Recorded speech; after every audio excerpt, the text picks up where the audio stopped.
শরীফ ওসমান বিন হাদিকে নিয়ে আবেগঘন পোস্ট দিয়েছেন জাতীয় নাগরিক পার্টির আহ্বায়ক নাহিদ ইসলাম। ফেসবুকের ভেরিফাইড আইডি থেকে দেওয়া পোস্টে জুলাই বিপ্লবে হাদির ভূমিকার কথা স্মরণ করেন তিনি। ইংরেজিতে দেওয়া ওই পোস্টে নাহিদ ইসলাম লিখেছেন, ভাই হাদি, তোমাকে আমরা রক্ষা করতে পারিনি। তুমি এই দেশের জন্য দাঁড়িয়েছিলে আর আমরা তোমাকে ব্যর্থ করেছি।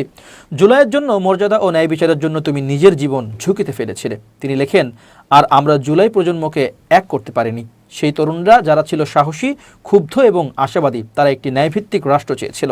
আমরা তাদের একত্র করে রাখতে পারিনি। আমরা সময় নষ্ট করেছি, আমরা রাজনৈতিক ভুল করেছি, আর জনগণকে তার মূল্য দিতে হয়েছে।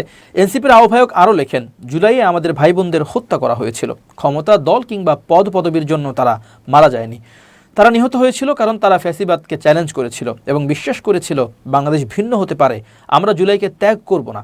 আমরা চাপের মধ্যে আছি, আমরা আহত, কিন্তু আমরা এখনও দাঁড়িয়ে আছি এবং এ লড়াই আমরা চালিয়ে যাব যেন তোমার সন্তান এবং দেশের প্রতিটি শিশু মর্যাদার সঙ্গে বাঁচতে পারে।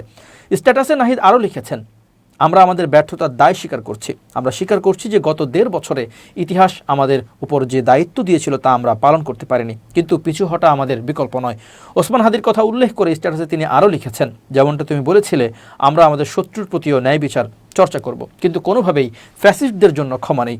যারা এই দেশকে ধ্বংস করেছে, নির্যাতনকে প্রাতিষ্ঠানিক রূপ দিয়েছে এবং হাজার মানুষকে হত্যা করেছে, তাদের জন্য 1 ইঞ্চি ক্ষমাও নেই। এছাড়াও স্ট্যাটাসের শেষের দিকে নাহিদ ইসলাম লিখেছেন, আমাদের মাঝে ফিরে আসো ভাই, ফিরে আসো সেই মানুষদের কাছে এবং সেই আন্দোলনে যার জন্য তুমি লড়েছিলে। আমরা অপেক্ষায় আছি।